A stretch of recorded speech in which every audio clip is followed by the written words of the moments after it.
what would be your recommendations for, like, in this program concept of even training people that are already in IT that, well, that's just hard, or I don't want to do that. That's an extra step.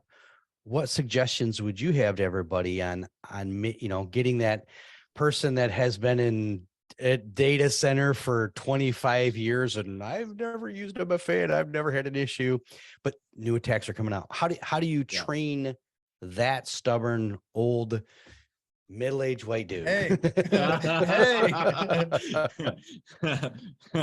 Do you resemble that remark? I Of lieutenant? resemble that, Mark, so I can poke fun at myself. All right. So a couple things we've already mentioned, right, is getting the buy-in from the top. So, you may have those technical people who go, well, I've never had this problem before. Well, you've got a couple people your senior who are expecting, us to evaluate these things and begin doing these practices. And so getting that buy-in, at the senior level is very important. Number two is, I think, first of all, what we have to determine is, much like if you've ever seen the shared responsibility models from AWS, which is a little bit messy, but the even cleaner one is Microsoft. There's a shared responsibility model for Azure where they say at various levels where you control configurations and how things are set up in your VMs. But when you move over to software as a service, pretty much you have no control over any of these things. And these are the things at the data level or at the permission level you have control over.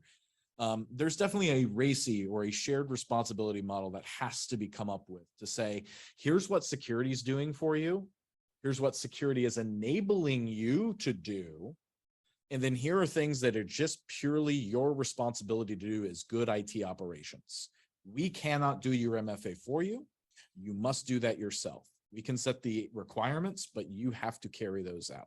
And so first of all, educating people on their role is important. And this is important for users too. When you tell them you're in accounting and you're processing billing, here's threats directly to you.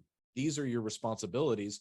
We've tried to, make your job a little easier to spot these issues, but here's ways to spot these issues, or here's things and practices you need to put in place to ensure you don't accidentally give someone else money instead of your supplier, or someone walks away with your money, or that they're trying to pay you.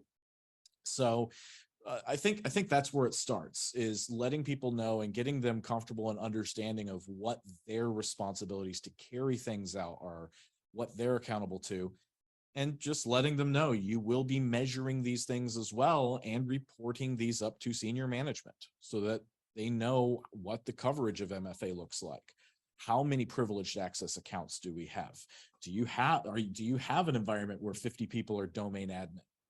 Hint, it should only be 1 or 2 people, and nobody should have the enterprise admin account. No, that should be a break glass somewhere in a safe deposit box. So those are the types of things that you need to have before you start figuring out what education pieces do we need to start giving to people. And a lot of the places to look at your standards, look at your policies, because a lot of times that's a good place to figure out who needs to be educated on what they need to be doing and how they need to be doing it.